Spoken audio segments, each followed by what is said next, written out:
Hello viewers, this is Sensu Sujin reporting. I will deliver the news about the Israel-Iran war.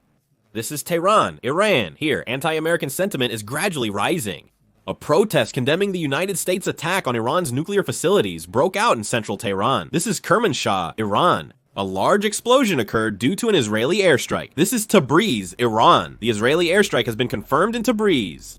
The Israeli military used about 30 fighter jets and more than 60 missiles to attack dozens of military targets across Iran. In particular, they continued their attacks on the Yazd region, where the Imam Hussein Strategic Missile Headquarters was reportedly located. This is footage of the Israeli military attacking the Imam Hussein Strategic Missile Command. They reportedly also struck locations where missiles were stored. This is the Yazd region. The Israeli military carried out an airstrike on the Iranian ballistic missile facility located here. B-2 Spirit bomber pilots who carried out missions in Iran have landed in Missouri and safely returned to the United States. This footage shows a B-2 bomber landing. According to a report by the New York Times, Israel believes that Iran appears to have moved uranium and equipment from inside the Fordo nuclear facility to another location.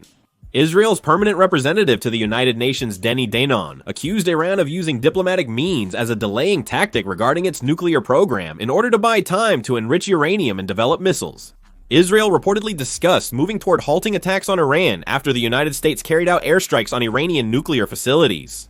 It is said that what happens next depends on how Iran responds. Iran has stated that it will continue its attacks against Israel. The Iranian ambassador to the United Nations condemned the acts of aggression by the United States and Israel against Iran and said that the timing, nature, and scale of Iran's proportional response would be determined by Iran's military.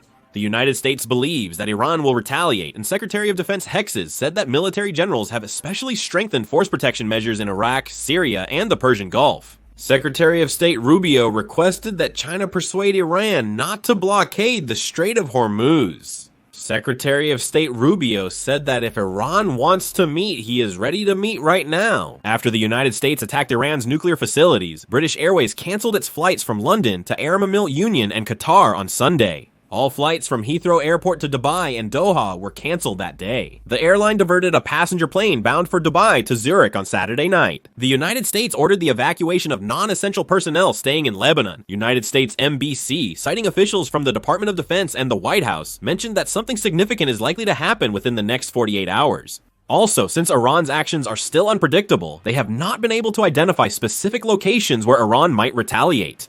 The United States State Department warned that Americans in Iran who cannot leave should be prepared to evacuate on short notice, and reiterated that the United States government does not plan to directly assist with departures from Iran. Greece has advised reconsidering the use of the Strait of Hormuz.